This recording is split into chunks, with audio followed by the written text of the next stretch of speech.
দেখো সকালবেলাতে আমি চলে এসেছি রান্নাঘরে। তো সকালবেলা বলতে এখন আমার চাটা খাওয়া হয়ে গেছে, এখন এই 8:30 9টা মতো বাজে। তো দেখো কালকে রাতে ছোলাটা ভিজিয়ে রেখেছিলাম, আজকে রান্না হবে। আর এদিকে রাখা আছে হচ্ছে আটা মাখা রয়েছে, কালকে রাতে রুটি হয়েছিল আর একটুখানি বেশি করে রেখে দিয়েছিলাম যাতে সকালবেলা আর আটা না মাখতে হয়। তো দেখো এই যে মাখা রয়েছে, এখন হচ্ছে রুটি করব, তার জন্য দেখো রুটির চাটুটা বসিয়ে দিয়েছি আর এদিকে একটা ডিম সিদ্ধ দিয়ে দিয়েছি মেয়ের জন্য। তো আজকে বৃহস্পতিবার আমরা আর খাবো না, মেয়ে একা খাবে। ওর জন্য ডিম সিদ্ধ আর কলা আর রুটি, এটা হচ্ছে ওর সকালের ব্রেকফাস্ট। তো আজকে হচ্ছে শিক্ষক দিবস ছিল, তার জন্য স্কুলটা ছুটি ছিল। তো এই যে দেখো কলা নিয়ে নিয়েছি, একটা ডিম আর রুটি, এটা দিয়ে মেয়েকে এখন খাইয়ে দেব। প্রচুর টাইম লাগে জানো তো ওকে খাওয়াতে, প্রায় 1 ঘন্টা লাগবে এইটুকুনি খাবার খাওয়াতে। তো দেখো ফার্স্টে এসেই ও কিন্তু ডিমটার দিকে আগে নজর। তো ডিমটা একটু গরম ছিল, ওই জন্য খেতে পারলো না, একটু আমি বললাম যে একটু ঠান্ডা হোক তারপর খাস। তো একটুখানি এসে যে কলাটা খেয়ে নিল। তারপর দেখো এবার ওকে আমি খাওয়াতে বসবো, প্রচুর টাইম লাগবে খাওয়াতে। তো চলো ওকে একটু খাইয়ে নিই। আর ওর চেহারা দেখে তো বুঝতেই পারছো একদমই খেতে চায় না, জোর করে করে ওকে খাওয়াতে হয়, প্রচুর টাইম নিয়ে ওকে খাওয়াতে হয়। কি করব বলো, একদম খেতে চায় না। আর খাবার মুখে নিয়ে প্রচণ্ডভাবে বসে থাকে, গালের মধ্যে খাবারটা রেখে বসে থাকে। তো যাই হোক, আর কি করা যাবে, এইভাবে ওকে খাওয়াতে হয়। একদম ছোটোবেলা থেকে ওর খাওয়ার প্রতি কোনো ইন্টারেস্ট নেই।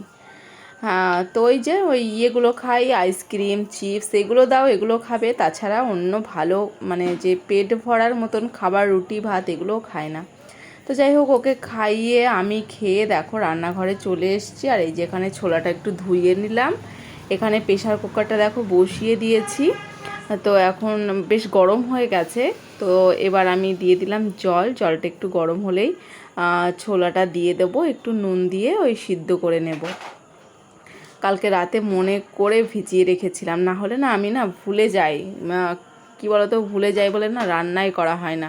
তো আজকে ভাবছি বৃহস্পতিবার আছে, আজকে ডাল করব না, আজকে এই চানা দিয়ে আর হচ্ছে আলু পটল দিয়ে একটা নিরামিষ তরকারি করব, যেটা আমার বরের ভীষণ পছন্দের, ও ডাল খুব একটা পছন্দ করে না। তো এই যে আলু পটলটা কেটে রেখেছি। আর হ্যালো এভরিওয়ান, আমি লাবণী চলে এসেছি একটা দারুণ ইন্টারেস্টিং ভিডিওর সাথে। তো আজকে বৃহস্পতিবার, তো আজকে রান্না করতে চলে এসেছি, এখন বাজে 11টা। তো ওদিকে ছোলাটা সিদ্ধ বসিয়ে দিয়েছি আর এদিকে আলু পটলটা কেটে নিয়েছি। আজকে আলু পটল দিয়ে কাবলি ছোলার তরকারি হবে আর মোচার ঘন্ট হবে। তো নিরামিষ আজকে। তো কি রান্না করব, আমার মেয়ে আর তোমাদের দাদাভাই তো পনির খায় না, না হলে পনির রান্না করতাম। তো ওই জন্য আজকে ভাবছি এরকম একটা তরকারি আর মোচা রান্না করি, তাহলেই হয়ে যাবে। ঠিক আছে, তো পুরো ভিডিওটা দেখতে থাকো, আশা করছি তোমাদের খুব ভালো লাগবে। ঠিক আছে, চলো তাহলে রান্নাটা সেরে নিই। এই যে এদিকে দেখো মোচা সিদ্ধ বসিয়ে দিয়েছি কেটে নিয়ে। তো এটা মোচার ঘন্ট আর এই তরকারিটা বানাবো ওই চানা আলু পটল দিয়ে। তো আজকে থাকবে এটাই আমাদের মেনু, আজকে বৃহস্পতিবার নিরামিষ। তো চলো রান্নাটা করে নিই। তো এই যে দেখো আমার হয়ে গেছে আর এদিকে আমরা বসে গেছি খেতে। তো দেখো কি এই যে মোচার ঘন্টটা তখন তোমাদেরকে দেখানো হয়নি, আর আজকের কোনো রকম রেসিপি তোমাদের সাথে শেয়ার করলাম না। তোমরা চাইলে তোমরা যদি কমেন্ট করো তাহলে আমি অবশ্যই শেয়ার করব। আর এদিকে দেখো তোমাদের দাদাভাই পেঁপে সিদ্ধ মাখছে। তো এই যে পেঁপে সিদ্ধ মোচার ঘন্ট দিয়ে এখন খাচ্ছি। তারপর এই এদিকে রয়েছে চানা। তো চলো দুপুরের খাওয়া দাওয়া সেরে নিই, তারপর আবার একটুখানি রেস্ট নিয়ে একটুখানি বেরোতে হবে বাইরে, একটুখানি কাজ আছে। যাব করে যাওয়াই হচ্ছে না, আজকে বেরোতেই হবে। তো দেখো রেডি হয়ে নিয়েছি, এই যে আমার সোনামা আর আমি। তো ঘুম থেকে সোনামাকে জোর করে ডেকে তারপর নিয়ে যাচ্ছে, চোখগুলো ফুলেই রয়েছে। তো যাই হোক চলো ঘুরে আসি।